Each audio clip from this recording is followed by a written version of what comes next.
right. I'm your host, Ahman Green. Welcome to the On My Block podcast, Green Bay Packer podcast.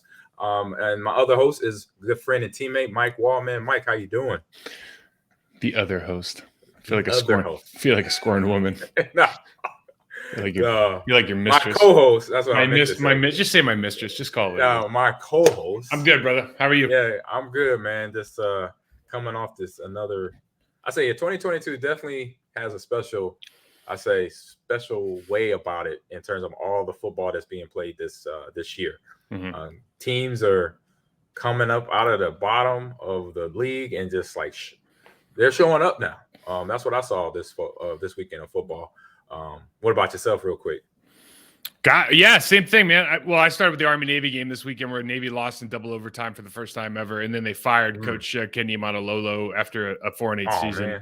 Yeah, terrible. Shouldn't have Yeah, okay. Yeah, it was 4-8, but I mean, this guy's like, when you have built the program that he's built, right, you deserve some leeway, especially given the fact that COVID, NIL, we don't get to participate in. Portal transfers, we don't get to participate in. Like, there's a lot of stuff going on that he has, he's built up this institution. He's built it on the detail and execution of this option offense. Yeah. Do we need to there's like evolution of everything and certainly, but it just, I think it rubbed a lot of people the wrong way. It certainly did with me. He's they're going to be worse off for the next couple of years because they got rid of him. So yeah, that started the weekend off on a down note. But I hear you. What we didn't talk about was, and we'll talk about it later, but the Baker Mayfield deal. Oh my God! Thursday. It was interesting. That was awesome. It was. He's off the plane maybe 4 hours, and then boom, he's into a game, or maybe 2 days, if that, in the playbook, and then wins the game. That's just, like I said, this whole season just been interesting. So with that being said, let me get to this. Our sponsors at Bet Online. So basketball is back, and Bet Online remains our number one source for all your sports betting needs this season. So you'll always find the latest odds, team matchups information, player news, and game trends at Bet Online. As your continued source for all sports wagering information, Bet Online features live betting, free contests, giveaways all season long. So always the fastest, the easiest way to bet on your favorite sport and events, whether it's NFL, NBA, NHL, MMA, tennis, boxing, esports, or even golf. Head to betonline.ag to join and receive your 50% welcome bonus for the first deposit. Make sure to use the promo code BLEAV, BELIEVE, receive your rewards. BetOnline, Mike, where the game starts. So we already started this show, but then let's get into bye-week talk. Not much to talk about because there's no Packer game, but a lot of good football, a lot of interesting football. And like you said, Baker Mayfield starting the week off for week 14. Listen, the Packers actually increased their chances of making it to the playoffs by like 1.5%. So now they're like 11% odds to make the playoffs. Basically, you have to go 4-0 for the rest of the season. You got the Rams, the Dolphins, the Vikings, the Lions. So listen, two of those games, the Dolphins are starting to look more and more beatable. So you start looking at these things now, and maybe there's an opportunity there to catch something. If they win out, the chances are actually pretty good. You kind of see the way everything else is going to fall. Mm-hmm. But it just, like to your point earlier, with all the different teams that are kind of rising up, you see like the Tennessee Titans are having some problems, even though they're going to make the playoffs, like they don't look as good as they should. The playoff pictures, like the NFC East, the NFC least, the NFC East, every single team is in the playoffs right now on the NFC side. So I guess the question is, what is it, do you think, and there's not one thing, but if you could point to a concept, like what is the thing that is separating a lot of these good teams, these playoff teams, from the rest of the heap? Oh man. I would say one would be, obviously, I say the talent on the field, starting there first. So who's healthy at this point in time and who's been consistently playing good football from a player standpoint, and then coaching. So that means play calling and scheming, and scheme-wise, like offensively, defensively, what offensive coaches, head coaches, the OCs are running their offensive scheme and staying to it. They create an identity week one or in preseason, and training camp has said, this is our team. We're going to run the ball first, and then we throw it a pass, or we're going to pass the ball. We're going to spread people out. We're going to make matchup problems in the back end. What your identity is. So people that stuck to that didn't get changed off of it come midseason saying, oh, we got to change it this week and from week to week. And then MAs, errors. Teams that manage. There's going to be mistakes because there's people competing. There's going to be interceptions. There's going to be turnovers. There's going to be coaches that are out coached on a play.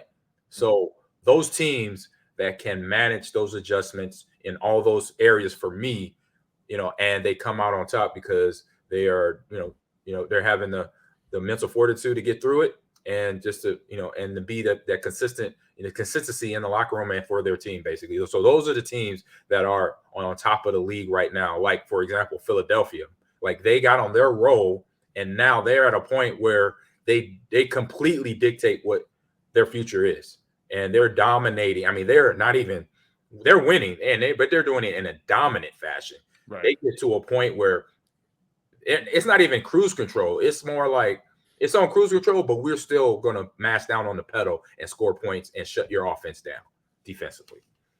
That's just one example right there. Yeah, no, I'm with you. Listen, no surprise here, but when I'm looking at the AFC and the NFC playoff picture right now, and the unifying thing for, I'd say, I don't know, 12 out of 14 of the top teams is that you talked about identity. Mm-hmm. Most of the teams here, their identity is they dominate on one side of the ball on the offensive or defensive line. Buffalo Bills, right? Yep. Obviously, they have Josh Allen. Yep. Defensively, number one against the run. Not a coincidence, right? Nope. Kansas City Chiefs bulked up their offensive line last year. Good offensive line. Baltimore Ravens, running game. Offensive line. Tennessee Titans, defensive line. Jeffrey Simmons led one of the top teams against the run in football. Cincinnati Bengals do not have a good offensive line, but they upgraded it from last year. But defensively, one of the best and one of the most underrated defensive lines in the NFL. Miami Dolphins, when Miami Dolphins put that young kid Wahle in with Melvin Gordon and now Bradley Chubb, dude, you got big problem. The biggest problem with the Miami Dolphins is they don't get them all three of those guys on the field at the same time. Right. When they get all three of those guys on the field at the same time, it's damn near unblockable. Okay. It is. Los Angeles Chargers, the 7th team in the AFC right now, are winning it with the arm of that. That kid is incredible. Man. He's special. We'll talk about him. He's incredible. Yeah. Go to the NFC. Philadelphia Eagles, best offensive line in football. Minnesota Vikings, defensive line is the at least at very, very least the best in the NFC North. Yes. San Francisco 49ers defensive line, box players best in football. Tampa Bay Buccaneers, kind of out of the discussion, right? But they've had a ton of injuries. But when they're playing well defensively, their box is the best box in, one of the best boxes in football, maybe aside from San Francisco. Right. Washington's defensive line, probably best D-tackle tandem in the game. New York Giants, balling out on both sides of football, but strong run presence at the very least on the offensive side. Yep. Seattle Seahawks. I mean, you start going, it's like every one of these teams, man, it's not this.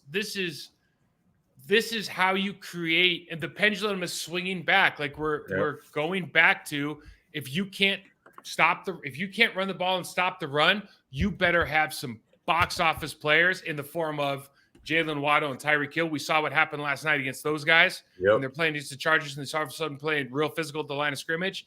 Like, if you can't do that, the chances of you just relying on this otherworldly quarterback talent are pretty tough. Like, it's super interesting to me that all the teams that we're talking about, or at least the majority of those teams, have an identity, and one of their lines at least is a dominant. In the case of Philadelphia Eagles, both lines are dominant offensive and defensive lines. Yeah, I mean, they go out there, they got their game plan together, and they're executing it, from the start of the game to the end of the game. And then Jalen Hurts, he's been, he's matured, and he's showing his value to the team, and is with his arm and his legs, and that's a problem. And we're going to talk about, the NFC North coming up here in a minute, but it's some players in this division that now are like, oh my God, like, okay, he's been doing this all year. And Jared Goff, you got Justin Fields, he's leading the team in rushing and receiving for the Bears. So, now let's get into that NFC North and what that is looking like, and players and things and all that we want to hit on. That was a good game yesterday. The Lions, it was funny because the Lions are at home. The Vikings are 10-2. The Lions are favored at home, which everyone's kind of scratching their head. It's like, obviously the odds makers know something that we don't, unless you've been watching tape all year and you go, okay, this makes sense, because the Lions are dropping 40 burgers all over the field when they're playing in Detroit. So they outlasted the Vikings yesterday 34-23. It was I watched the tape a couple. I mean, it's a good game, and what I'll say about him is the Lions' offensive line. I always go back, like, the Lions' offensive line is the best in the NFC North, and we'll show some tape on it. But to your point, Jared Goff, Ahman St. Brown, Swift. Yeah, actually Clark, both the running backs, right? Clark showed up too. Chark showed up last. DJ Chark showed up yesterday, yep. right? They're guys. What's separating them right now is, one, they are super physical up front.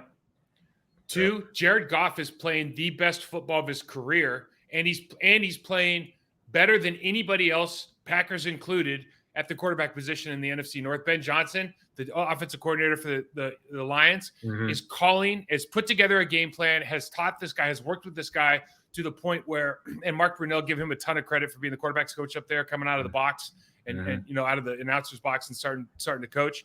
Like, this guy is playing at an extremely high level. He's not making mistakes. He's getting rid of the ball quickly. That offense is in tune with everything you want. They're playing a ton of 12 and 13 personnel. Like, it just makes sense, everything they're doing. But their running backs and their wide receivers, man, they can turn nothing into something real fast at a pace that most other teams aren't able to keep up with. Yeah, and some on the defensive side, I was watching that defense, man. They were coming downhill. They got a young linebacker, Malcolm Rodriguez. Yep. Man, you talking about, and he's a 5th round, 6th round draft pick. That's starting. He was famous all over. What's that training camp? Hard Knocks. Hard Knocks, not Hard Knocks. I didn't really watch a whole lot of it. I was never a fan of it after the first time they did it, but regardless, I know who this kid is now. I mean, he's filling the gap like a veteran linebacker, like a guy that's been in that backfield, linebacker backfield for 5-6 years. He is coming. He was hitting their running backs a yard behind the line of scrimmage, if not 2 yards. I mean, as soon as he saw the ball exchange from quarterback to the running back, from Kirk Cousins to their running back, boom, right in his face, Dalvin Cook. Yep. And that you have to do that with him, because he's one of those guys. Even though he's small in stature, he is physical. He will hit you. He's not afraid. He's not afraid of contact. Will not back down. And to keep him contained, most of the game, and made him cause a fumble, things like that. That's a defense that, if you don't play consistent football, you don't pay attention to certain things, you will lose. And because of that defense, along with the offense scoring points. Yeah, no doubt. It was funny. Kelvin Shepard, who was he was a linebacker down in Miami when I was down there. He's now the coach. He coaches on Campbell's staff for the linebackers. During that Hard Knocks show, I never watched Hard Knocks either, but I know all these guys, so I was like, let's check it out, right? And I remember one of the shows, he stops tape and he's like, "Hey, let's just call it what it is. Like, this rookie is outplaying everybody in this room because the way he was hitting the hole." And we've talked about it, not with him, but with Isaiah McDuffie and Chris Brown or Chris Barnes all year, especially Isaiah McDuffie. There's a fundamental difference on defense. If your linebacker attacks the gap and hits the hole, makes plays on their side of the line of scrimmage, versus sits back, waits, takes on those blocks, and makes tackles 8 yards down the field. There's a fundamental difference in the way you are perceived, and it matters. And I love that you brought up Malcolm Rodriguez, because there's a kid who has no reason to be there. Zero. And he is playing big time football for a team that is only on the ascent, man. They're playing extremely well right now. Yeah, because I see that as a running back, like, we need to deal with that. He's a problem. I was like, what we gonna do with this, coach? Or line? What's up, fullback? What are we doing? To see that pop up on the field. I wanted to go in and dive into this Detroit Lions line a little bit, just because, look, our offensive line across the last 2 decades, 3 decades, they've had some really good offensive lines in Green Bay. And this line has, I think, potential is a terrible word, but this line has some pieces, there's some makings of some guys, a group that could be really good. They were a lot better last year. But when you talk about identity and when you talk about physical presence, we lack that part of it. Like, when we played, like, you knew that if we played, you played us, you're going over the pile. You need to check your shoulder, because we're coming after you, right? When you played against TJ Lang and those kids, but hey, you mess with one. TJ's coming out swinging like that. That kid was a tough son of a bitch. He was. I remember. I was with him his rookie year. Yeah. So these guys, and we'll show a couple different things here, man. But these guys, and it starts with. This sounds silly, but it starts with their tight end. The mentality's different. All right. And listen, I'm not showing all these plays, AG, that are just dominations, but you just see tight end. holds up against a good player, stays square, and drives him 5 yards back and just keeps fighting. It's just little stuff, right? It's mentality. We don't, there's nobody standing around the pile. And you're not losing technically. Like, you got your technique, so you can assert your personality because your technical is on point. Right. Exactly. Now, this is that first deep touchdown. So it's under center play action. So appreciate the pocket. Yep, it's clean pocket right there. You see both of these guys, man. So you got turned in for the crosser, and they just completely forgot. They completely forgot about the seam. Bye. I mean, look at dude, when you watch an NFL game, now everybody says how bad the Minnesota Vikings defense has been, right? And like, I think Packers fans are like, wait a second, they beat the hell out of us, But you look at this, you go, dude, when in the NFL do you see a guy open by, I don't know, a quarter of the field? Yeah, it's 10, 15 yards right there. That's no good, bro. Yeah, and that just tell me, it's no good. It just tell me eye discipline and what they're worried. Who were they worried about? They obviously wasn't worried about him, but they looked at the crosser and probably got their eye discipline. Obviously, it grabbed their vision from that point. Now, I'll highlight this a couple times. So we talked about under center play action pass, and just the pocket is so clean here. The pocket is so clean, and he can step into every one of these throws. And this is a recurring theme throughout this entire game. And we know firsthand that it's not like the Minnesota Vikings defensive line can't push the pocket, can't pass rush with Z and Danielle Hunter and all those guys. Oof. They clear off that right side of the line. Okay. Watch this. Yep. Just capsize the whole interior of the D-line. Talk about Penei Sewell right here. First round pick last year. Look at this. Yeah, that's a problem. Yeah, I mean, but look what he does to this guy. I mean, this is big. This is box office stuff, right? Yep. And then, oh my goodness, it gets to a linebacker, a good linebacker too, in his stuff, right in his chest. That's what you want. This is when we talk about physically dominating your opponent. It's not just that he's a super athlete, right? Right. It's the mentality. If you watch the game, it's the mentality that they bring to the game that's the differentiator. Yep. And go ahead. We got Jamal Williams, who was a player and starter here in Green Bay. That's almost to 1,000 yards. And talk about Jamal, though. Jamal is, again, he's like the perfect Detroit Lion, I think, in the sense that he's not the best athlete, but he's like Damian. We had this dude Damian Williams down in Miami, right? And he was a running back, second string running back, special team stud, but just tough. It's like one word, dog. Yeah, right. And we know in all football, all athletes know when you say dog, what you mean by that. Jamal Williams is a dog. Like, how many of those guys? You cannot have enough of those guys on your team, right? No, exactly. So we see up top, he stacks. Huge once play. He got stacked this game over. That was no, it wasn't Patrick. That was somebody else. No, that was Cam Dantzler. Oh, Dantzler. Yep. Okay, Jamal Williams, dog. Hey, new protection scheme. Okay, we're gonna slide to the left. We're gonna leave Penei Sewell on his own, but we're gonna take the running back, insert him into the backside B gap. He's got the inside chip, so he's got linebacker to inside chip. Easy. Now that didn't make any difference on this play, but that makes a huge difference on the next play. Because now that D tackle is like, oh, AG is going to hit me in the ribs if I try to go outside. Exactly. I don't want that at all. That is a huge difference in the way these guys. That's how you slow down a pass rush without doing anything.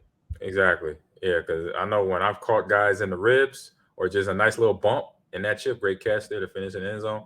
It stays in a D lineman's, outside linebacker's brain. Some either get where they're like, okay, I'm gonna come hit you first, which I've had. They come to me, they're like, you want a chip? All right, here we go. Or they slow down. They slow that rush down because the ribs are getting sore, or the side is getting sore, or something, because it's been going on for 3 quarters. So, they're doing you a favor. Either way, they're doing us or they're doing collectively us a favor, right? Because it's like I always try to tell young offensive linemen now. I go, if I can get the D tackle or the linebacker to worry about me versus worrying about making the play, that's all that matters. Nothing. You can get as mad as you want. You could try to fight me. You could try to talk. What if you're thinking about me and me knocking you over the pile, or you hitting the guy in the ribs? You ain't thinking about doing your job. 100%. and then it makes your job a lot easier. A lot easier.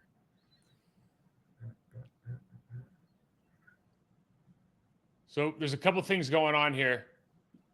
They action. They got shotgun motion. Play action with a pull. With a motion too. Yeah, motion, but they're pulling that guard, so you get that good sell. Now, I think this is Ahman St. Brown on the bottom here versus Patrick Peterson. Look at him come back for that route. I mean, really, really fantastic route. This guy's becoming a huge player. Yeah, he helps his quarterback out by coming back to the ball. That's awesome. Now, check out our tight end coming in. As you think to yourself, like, okay, so it's play action, but still the linebacker's got that hook curl area, right? He's not there, so the guy can come back to the ball. Why? They're just scheming this really, really smart. Bang out Kendricks on the way out. Easy throw, right? Yep, it opens that window. So that opens that zone. If it's zone, it looks like it's zone, but it's man, I think. But it opens that window for Goff when he drops back there. Hendricks, he's a smart quarterback because he'll see between the motion going backside. He's not dumb. He's not going to fall for the banana and tailpipe. He's going to look at the motion of the running back, takes him. See, he's already going towards the play. Yep. You see him. He's already going towards the play. But with that bump, that pushes him back. It keeps him where he's at. And then it actually forces him to go back because now he knows, okay, I got a tight end that maybe I'd be right behind me. So let me float to try to undercut him and not think about the receiver on the outside. So you see by the time they get rid of this confrontation, he's backed up 5 yards. Yep. And he's gone inside by 2. And all of a sudden this window's wide open. Beautiful. So he has 2 options. He has Ahman St. Brown, or he has Jamal Williams on the flat right here, or the running back. I know that's Jamal. That's the other running back that scored, Jackson. Jackson right there. And again, man, like these pockets are super clean. Like you just don't see like there. If I went through the entire game, you can find a couple plays where there are free rushes, like their center right guard. I think the right guard's their backup right now. They do get beat in this game. I'm not going to say that this is completely clean, but the majority of these big plays, like when you're running like 2-man routes, dude, they are wide open and they're just nobody to pressure Jared Goff. He just has all the time in the world to step into his throws. So you look here. We're running 13 personnel, and they see this. This is a recurring theme with these guys. They're running 12 and 13 all the time. They're playing to their strengths, and you see they got a 7-man box. They're going to bring a guy down, so they have an 8-man box. But that's a lot of you just look at the way that these guys attack. I mean, hips engaged, hips engaged, hips engaged. Penei Sewell here is going to drive this guy over the pile. And again, this isn't a big run, man, but this is single block, left guard, left tackle, single blocks. Right tackle, tight end, hand on, really a single block. The only double is the center and the right guard to the backer. Yep. And the only guy that can make the play is the safety. He makes it. But you just see they push the pile. This is an easy 5-yard gain, dude. And this is what they're doing because their mentality is, hey, everyone's going to end up on the ground. This is what we want. Yeah. And I like that. Maybe saw the cut to the right there. You could have jump cut into Sewell's whole block outside of him. Yeah, and get north again, but he still picked up yards. He's still positive. Good job with the blitz pickup. So you see this play. I just wanted to highlight this, man, because they're just disciplined, right? And it just carries over to everything you're doing. And this is kind of one of the knocks, I think, last year when Dan brought his staff in, is like they didn't play with a lot of discipline. You see, and even early in the season when they were 1-6, you're going, okay, this team is just bad. They're not playing with any discipline. Right. When you're running this deep out, the key is they're running a single high safety. So this cornerback up here on the top right is going to funnel inside. He's going to turn his chest in the middle of the field, but you have to stay on the numbers because you have to create that space. You got to stay on the top of the numbers here. You don't need to fake. You don't need to do any body movement. You just need to run straight at the top of the numbers until this guy flips. As soon as he flips, break down, hit it outside. Quarterback sees it. Bang, bang. And just, again, these guys are wide. I mean, for an NFL throw, this guy's wide open, man. Yeah, it's an easy toss for Jared Goff. He's been doing that since he was a Ram, so he could get it in there real clean. The thing about Goff that everybody doesn't maybe appreciate is like he was the second pick in the draft for a reason. He's got a cannon. Yeah. It was kind of the processing, and Sean McVay was – telling him exactly where he had to go with the ball, what call to make, and this and that and the other thing. And like, does that make you look good in the short term, but maybe retard your growth in the long term? Like, who's to say? That's a conversation for another day. Yeah. But certainly the tool set that Mark Brunell and then is helping him develop. And then obviously the play calling we talked about with Ben. he just looks really good. No, he was on point. I caught a few games, this game and then last week's game too, where he's standing in the pocket because he has the protection, and they just have that confidence behind the throw as well because he knows exactly where he needs to go with the ball.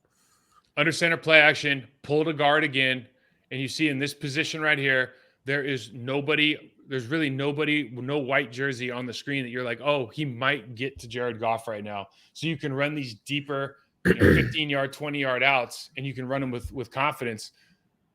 5 to 7. Yeah. 5 to 7 step drop with a hitch. Sometimes depends on the routes out there and on the back end. They can do that now. We talk about the mentality of this team and how they play physical. I just want to show you a wide receiver. And this is how you block for your running back. I love this. I love seeing this right here. And you understand. I mean, he didn't even slow down, dude. Nope. I mean, he just plants him another 5 yards back. Yeah, and that's a touchdown too. That helped. Yeah. And what you see on these kind of plays, man, is young receivers out there, young football players, like, don't try to measure guys. Just run right through them. Exactly. Yeah. If you're in open field and it's going to be a fast play and you got a guy running, just aim for the hip, run right through them. You making them move is going to do damage, right? They either got to hit you or they got to move. They got to avoid you. Yeah. So you see things, from a schematic standpoint, they're back into 12 personnel, they motion over, and you can see the Minnesota Vikings are in like a really bad situation because they were running initially. They were running their over defense with a shade or 2-eye, depending on what you want to call that, over the left guard. And then then they were running a 5 or a 7 technique off the tackle. Once you bring that tight end over, he's a 9. That is a monster space right there. So basically, if you look inside of number 98, I'm just looking at this from an offensive line, how to block stuff. Like, this could not be easier. Right. So let's say we're all just trying. This is like the old kick play. We're trying to wash everybody down. We're going to bring the tight end across the ball on the other side to take out 98. There is literally nobody else to make the play except for the cornerback because he's going to read off the crack block to tackle. Right. And he's 5 to 10 off the ball. Yeah. So that's going to be a positive game regardless. So you look at this easy block down. I mean, right there, this play could not right now look any better. The crack replace cornerback is off the screen to the right. Again, we're talking about Cam Dantzler right there. He's going the wrong direction. He's 10 yards deep. He has no chance to make this play. You watch a little bit of tape and you go, dude, I'll run this play every chance I get. That's all you can eat. Yeah, you want leverage. I remember this play too. This is great.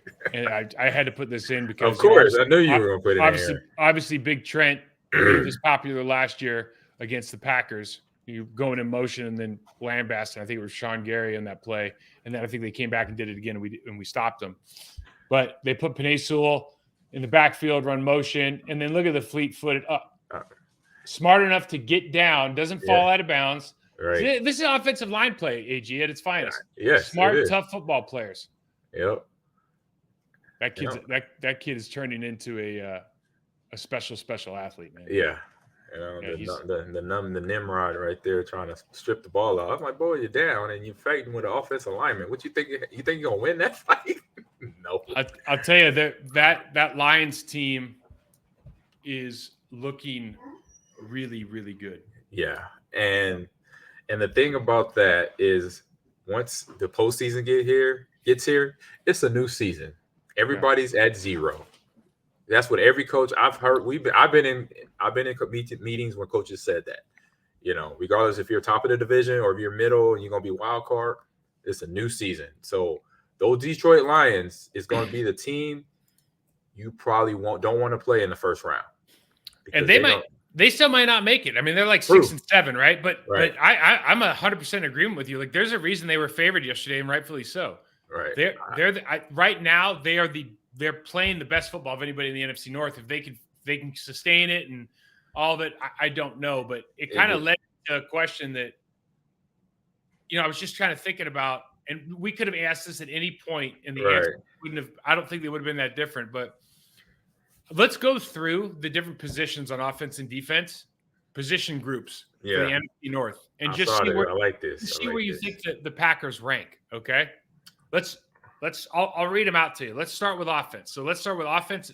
Let's start we already said the Detroit Lions are the best offensive line in the NFC North, unless you disagree with me. No, I don't disagree with you. But you know better than me.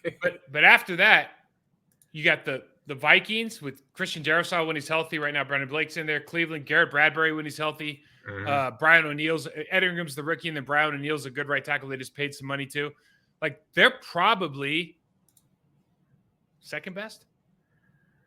I mean, are the Packers maybe the third best offensive line right now in the NFC North? I'm not going to say they're worse than the Bears, but I think they're probably the third best. I'll say they're probably the third best. I mean, from a stats wise, I'm looking at rushing running back. So right now, Justin Fields is ahead of Aaron Jones. Yeah, he has 905 and Aaron has 847. Even though he's split. The Bears. Well, so David Montgomery, Khalil Herbert, like those guys are. I think they're top guys, and they've committed to the run. Yeah, they're 6 so it's like 6 there. The problem with the problem with the Bears, if you start talking about their offensive line, is like, dude, they really can't pass block, and so they're kind of purpose built right now with that RPO game to get Justin Fields off and everything. But if you look at Dalvin Cook's got 900. Dalvin Cook will be over 1,000 yards coming up. He's averaging 4.8. Yeah, he's at 950. Right? They've pass blocked. They've kind of done it all. They're vastly improved. They brought in Coop. They brought in Coop from he was the offensive line coach or the assistant offensive line coach at Denver. Okay. He used to play with Denver, and now he's coaching up here. He's done a really good job improving the technique of these guys. But got it, and that's all it is. That's important. From a running, this is kind of a hard one, dude. So you take it. So running backs, we got Jones and AJ Dillon. Mm-hmm. Vikings, Dalvin Cook, Madison, and CJ Hamilton. Fullback DeAndre Swift. Yep. When healthy, and Jamal Williams for the Lions, and then you got Montgomery, Tristan Ebner, Khalil Herbert's hurt now, but probably the most stacked off room in all the NFC North is the running back room. Yeah, it's very stacked. That's a tough one. I mean, looking at a healthy Bears running backs, and then you match those Bears running backs with Jamal and AJ, or with Aaron and AJ, excuse me. Mm-hmm. And Detroit, Jamal and DeAndre Swift. I mean, and then you forget like Delvin. And not even bring up Delvin. Delvin's kind of by himself, really. He has a lion's share of carries and yards. Matheson is way behind with like 173 right now, and so I would say I would still put Aaron and AJ up number one, but then right behind them is Detroit, and then Detroit, Bears, Detroit. I would say Bears too. I agree. Yeah, and then Delvin. He's and you're probably the only show that would ever rank Dalvin Cook the worst room in Minnesota. You know what I mean? Because it's just him. You said no, I'm not. And it's not that. Because he's not like I want him. I would want him. Obviously in my backfield. He might be the first. He might be the first pick. If you had to pick one guy, he might be the first pick. He might maybe DeAndre Swift, maybe Aaron Jones, but he's Dalvin Cook's different now. And I say that I agree with you on that first pick because he's a guy, as you would know as a coach. If I needed one running back for the whole season, he's my guy because he's dealt with injury. He can fight through. He's dealing with a shoulder now. I think he's dealt with a shoulder every year. About this time of the year, and he's still out there running very hard, and he's not even maybe 200 pounds, if that. So that's where he separates himself from the other guys. The other guys have been tested from games from time to time, like Aaron Jones was out last game, so AJ Dillon got lion's share of the carries, and so he showed up that he could take it if he needs to, if the team needs him to do it. Tight end, this is tough because like Cole Kmet is a tight end that can kind of do both. He's not box office, but he can do both. And he's been showing up last couple of weeks. Brock Wright for the Lions. Obviously, TJ Hawkinson going from the Lions to the Vikings, he's probably the best. But then you got Tunyon, and then we kind of have to go Tunyon and Mercedes. And if we want to even be part of this discussion, Hawkinson's easily the best tight end as far as doing everything. He's the best receiver, blah, blah, blah, blah, blah. Right. I don't know. Cole Kmet's around there somewhere. I'm guessing these guys I'm guessing we're third. I would say around, that's a fair assessment. I think overall we'd probably be third all around, just about in some areas. Well, it's like you just saw the Detroit Lions. You saw what they can do Yeah, with their running 12 and 13 personnel, running, play action pass, the run game. They can finish their blocks. So, it's not like this is that one position we talked about last week where we're not getting kind of the offensive production that beginning of the season. Yeah. I mean, I think those guys are trying.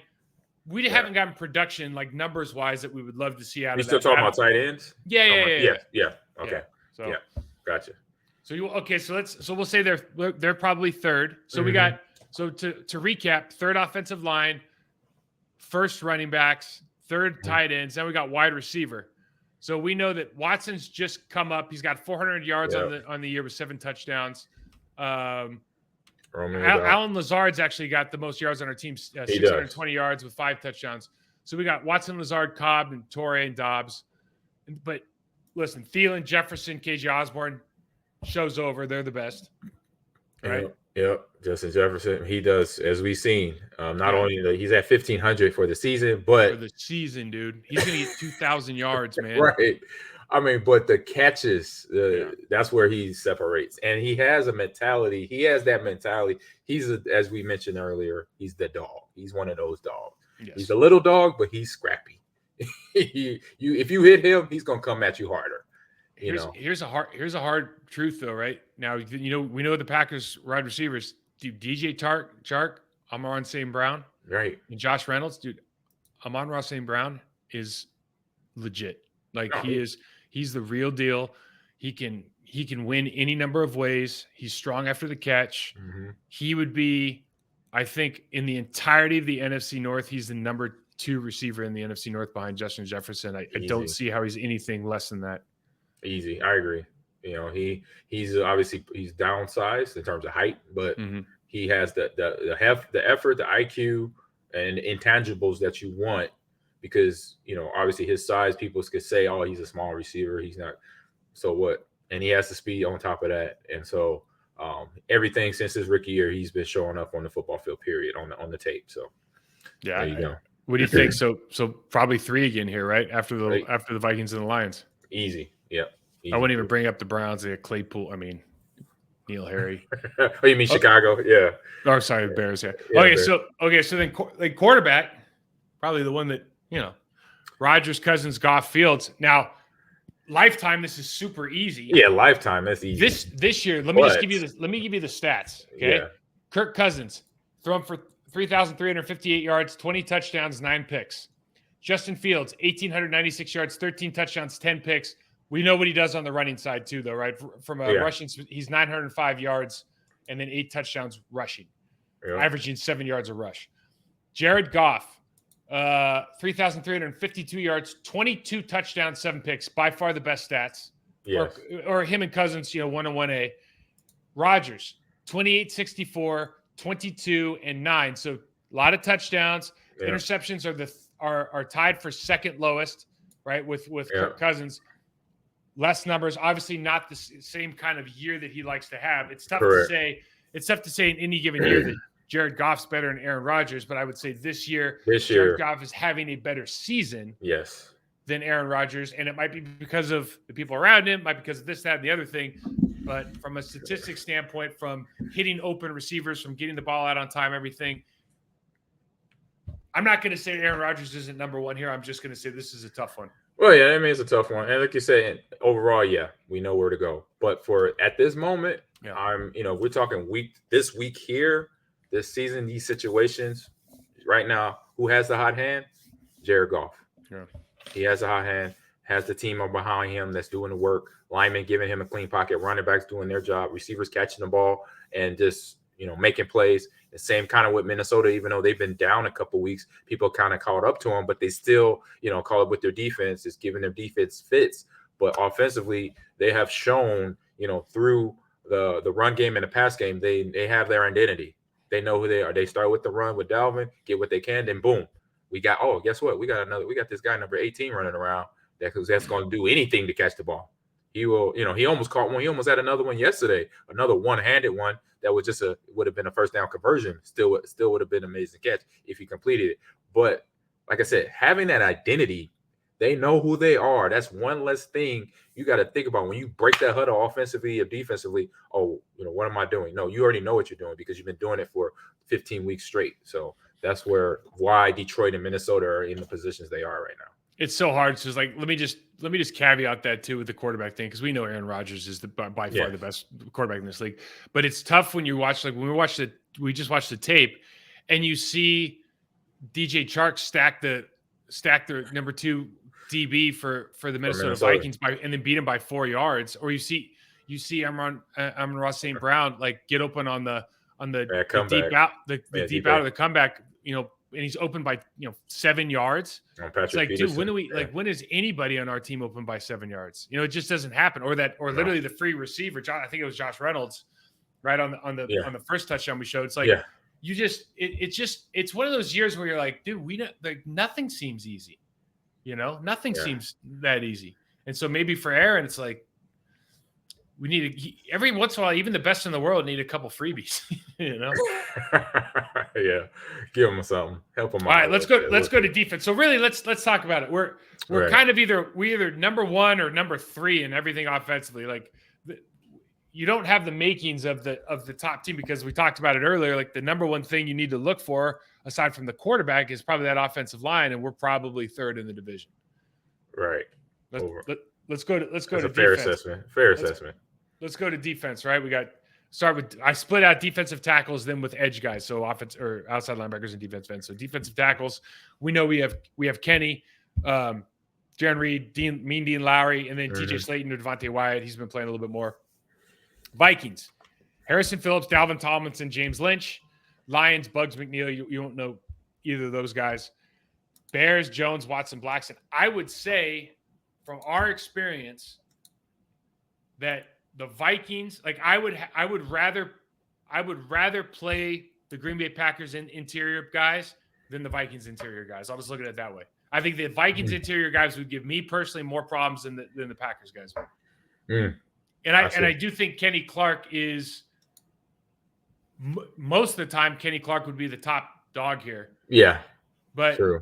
But Harrison Phillips, those guys, especially against us, played extremely well. Harrison Phillips played extremely well. Dalvin Thompson, and so I can't overlook what they, in a head-to-head matchup, what they look like. Yeah, it's just something where you look at the teams that have been down in this division for years, and that gets to a player, that gets to a coach.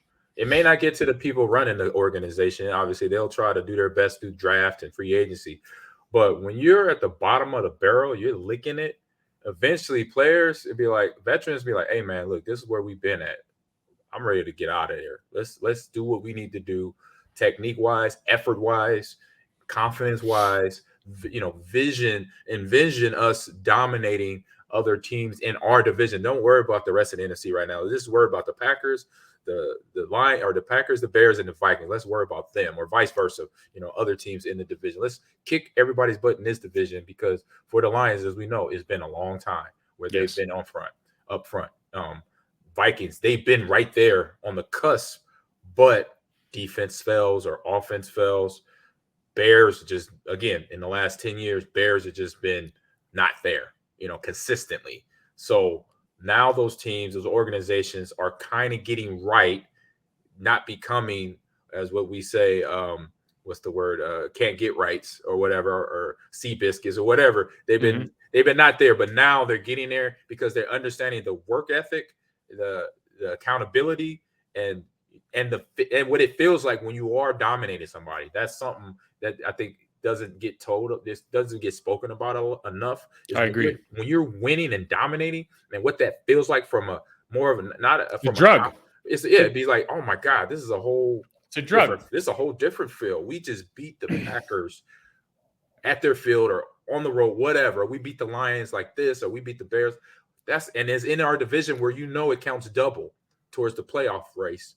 And because we look at the NFC East, even though they're all in the playoffs, the Giants haven't beat none of the teams in the division. They're 3-1, and they have a tie.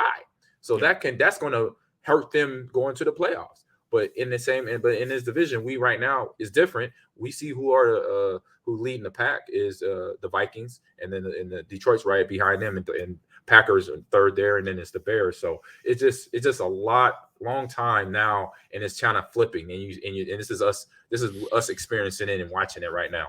Yeah, and I just thought it was an interesting, this is kind of interesting exercise because you always think you have these ideas of what you think your team's like, but then you start look down the street, look at your neighbors, look at defensive end, outside linebackers.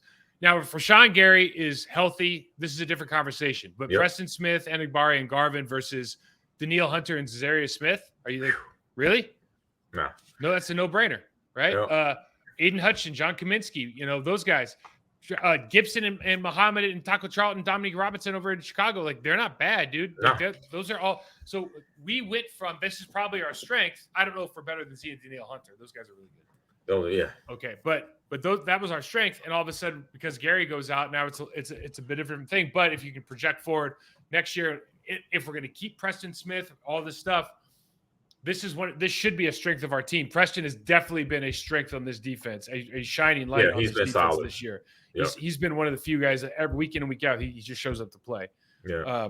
Inside linebacker, kind of same thing. So we drafted for the futures. We have Devondre Campbell, who had a great year last year. Quay Walker drafted, learning the game. Learning the game on the road. We have two guys that we like. Two guys that we like, Isaiah McDuffie and Chris Barnes, a la Malcolm Rodriguez, right?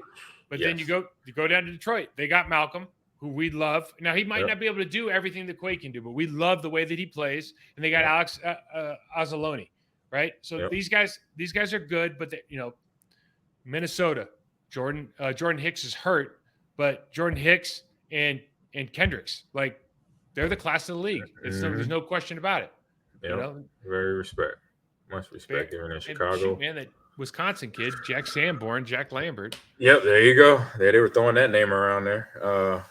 Interesting stat I heard about Za'Darius. He's been on 5 consecutive NFC or AFC championship teams, or divisional champion, or something like that. I believe it, man. That's what he brings. So this is an interesting stat. So that says a whole lot about what he brings to a team in the locker room. Yeah. If we just talked about all the box guys, and we're kind of like either we can argue if we're 1 or 1A or B or 2 in all those, right? Unlike the offensive side. Now let's get to the interesting stuff. Yeah. Safety. So we got Harrison Smith's hurt, but you got Harrison, you got Cameron Bynum, Theo Jackson. Harrison would immediately vaunt, I think, the Vikings to the top of the list. Yes. Yeah. Deshaun Elliott and Kirby Joseph for the Lions have not played great ball, but they're both young. And then you got a number of guys. So the Lions and the Bears are playing rookies, playing second, third year guys. And then we got Amos. Maybe we found something here in Rudy Ford. Yep, and Nixon. Well, so Nixon's actually playing now. He's playing that nickel because Savage got hurt. Gotcha. So he's playing that nickel. Oh, okay. Yeah. Right, but they took Savage out of that rotation. Amos has always been a good player in the National Football League, but this is kind of an interesting one as far as with Smith hurt. I don't know, but I don't think anybody who's like a Packers fan is sitting there like thumping their chest like, "Oh, we got the best safeties in the division." Right. No, it's not. Unfortunate. It's none of that going on. It's just you got players. You got when Savage was in, he could tell he needed some help with eye discipline, play recognition, and assignment, and even the guy who's healthy, who's been assigned, knowing where to go. You just said football. You just said football. Right, but then I got another guy. This is where it shows there's a lot going on in the Packers locker room, because you got a top tier healthy Zaire Alexander still having communication problems. So it says a lot, or it shows a lot when you have players like that. That's trying to relay a message to their coworker, and they're not getting it. They're not understanding, or they don't hear you, or they don't know what's coming. When they instinctively should know, it's cover 3. The guy's going out of my zone. He's coming to you. So if you don't hear me, you should automatically know what you should do. What your job is to do when that receiver's crossing over the middle.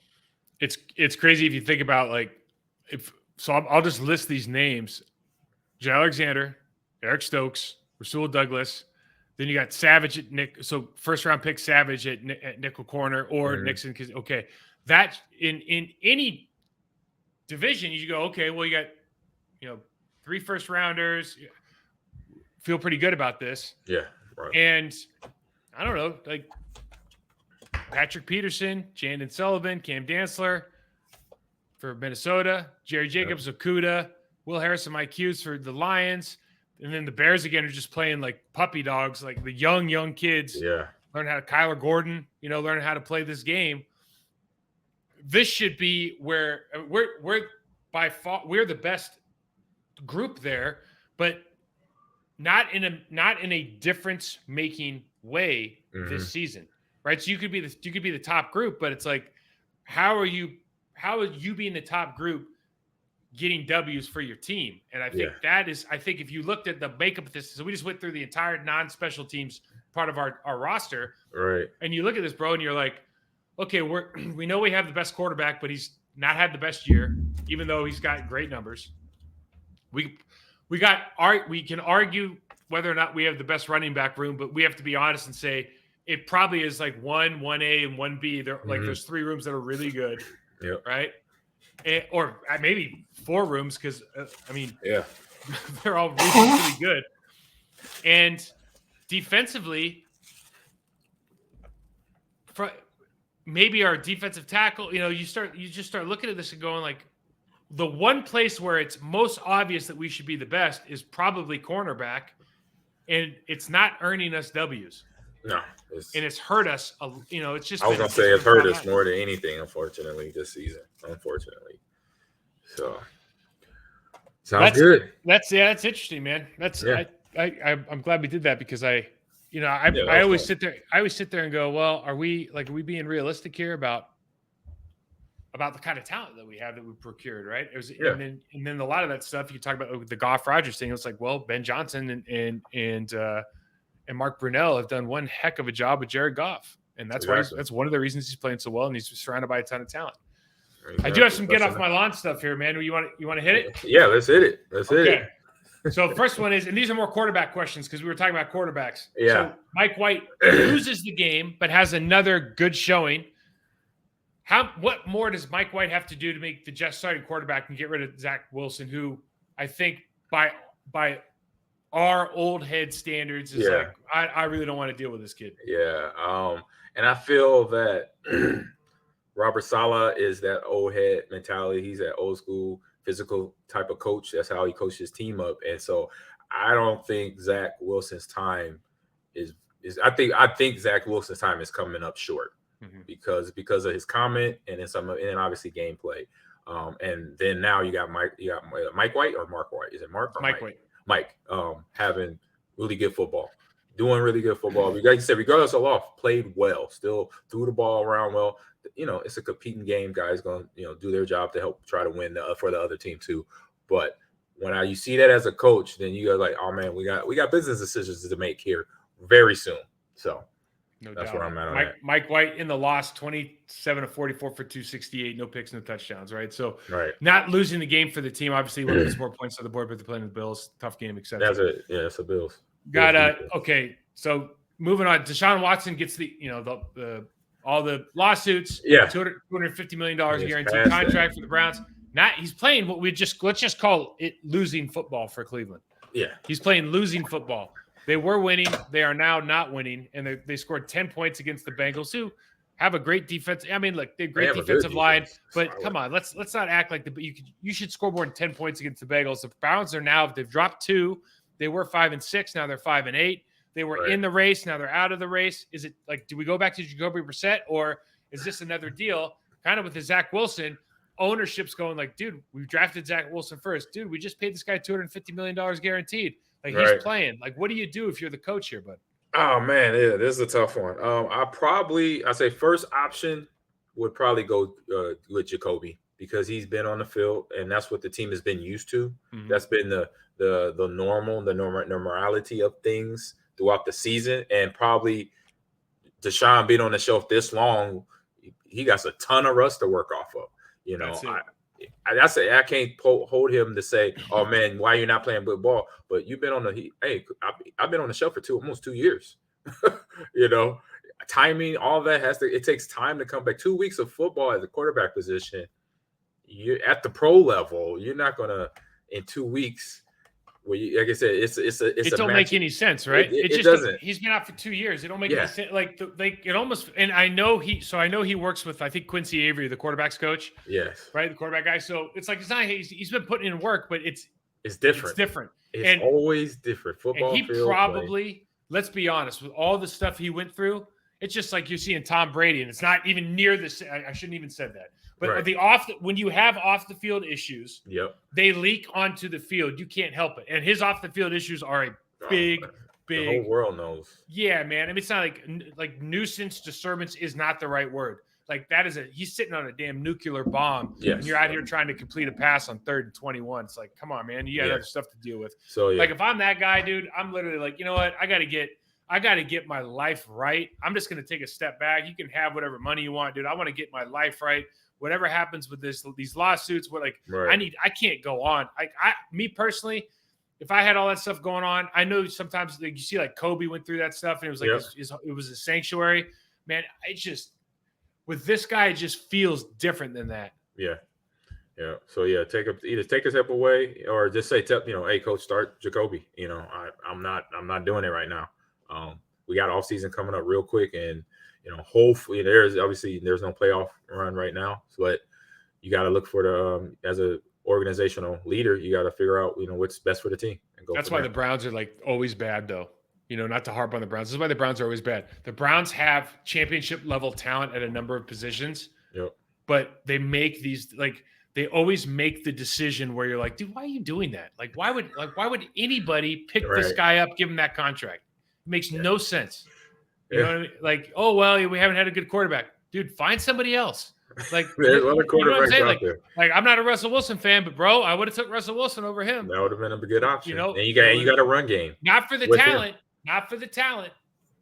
For everything else, I would have.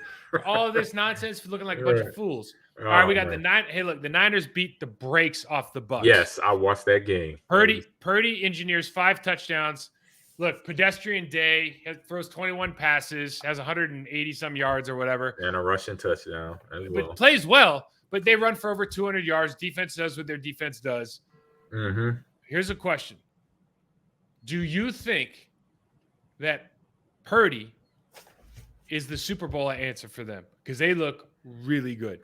When I first started, so I'm watching the game, and to answer your question, I say yes, and this is why. Mm-hmm. I'm gonna go back into history. When I was a kid watching the Reds, they were the Redskins at that time.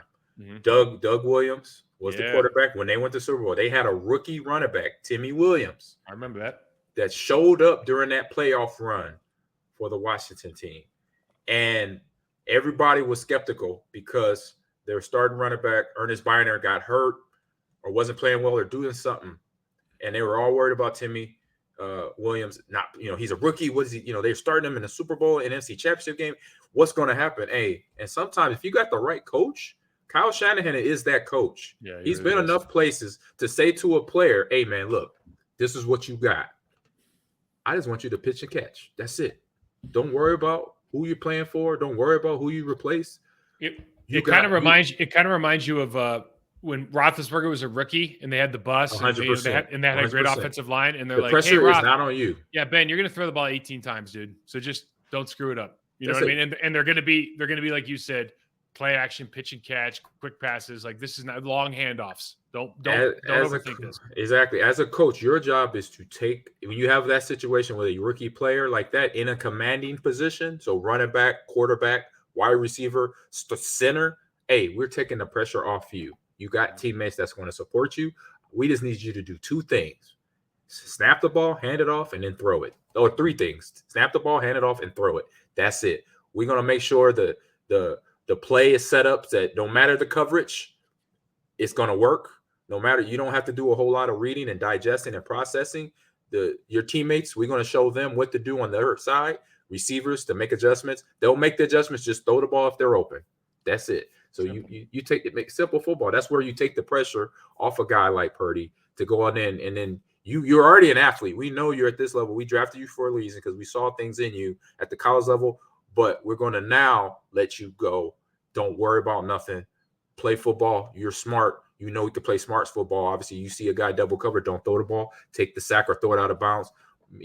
those type of decisions. But then from that standpoint, we got it from here as a coaching staff and as your teammates too. We got your back. Yeah, well said. Last one here for me. I watched the game last night, the Dolphins-Chargers game. Yeah, I watched part of that too. Yeah. So I love Mike McDaniel. I love what he's doing with that offense.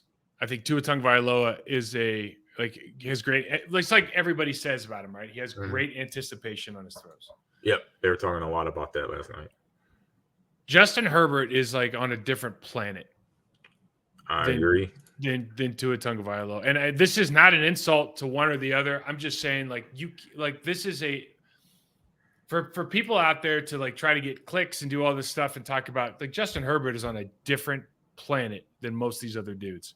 Like the way he can sling. Do you see that long handoff he got to Keenan Allen on the quick out? Yeah, like, are you kidding? People don't throw that ball. No. Like that's impossible. It was a possible throw, and he does it on the regular. Yeah. And you look at Tua, and you just be like, I've watched a ton of Miami team because I know a bunch of dudes on Miami staff. Tua is a great anticipating throws. He's got good touch. You saw it last night. There are multiple plays every single week where he throws the ball to the fastest dude on the field, and the fastest dude on the field, the other guy falls down. Yeah. He panics.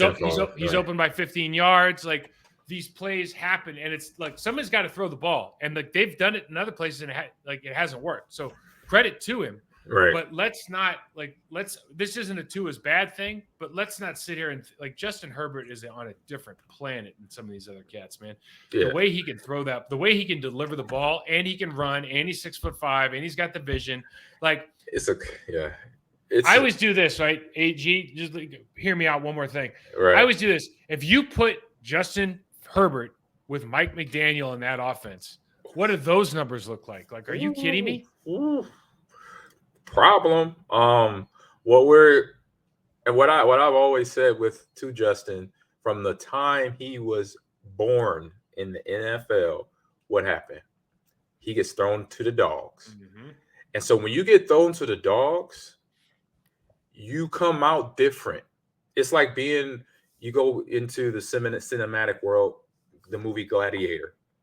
They started those gladiators at 8, 9, 10 years old, basically fighting each other, beating each other up in the, to the brute. The Spartans, they took away from their mothers when they were 7 years old to train for war. Yep. Exactly. And that's kind of similar to what Justin went through. Like, we just got you out of Oregon. We drafted you first round. You're going to probably sit the shelf for half of the season, if not the whole year, because we got I forgot Tyrod Taylor. By the way, 2 minutes go by. We need you right now on the field. Our doctor stabbed our quarterback in the lung. We're gonna tell you what happened, but we need you in the game now, like to call plays, to execute to perfection. And so when you're put in that situation where you have no time to think, your brain, everything, your body, you just go for it. And so now what we're seeing, fourth year, where he is now progressed. That's why you're saying what you're saying.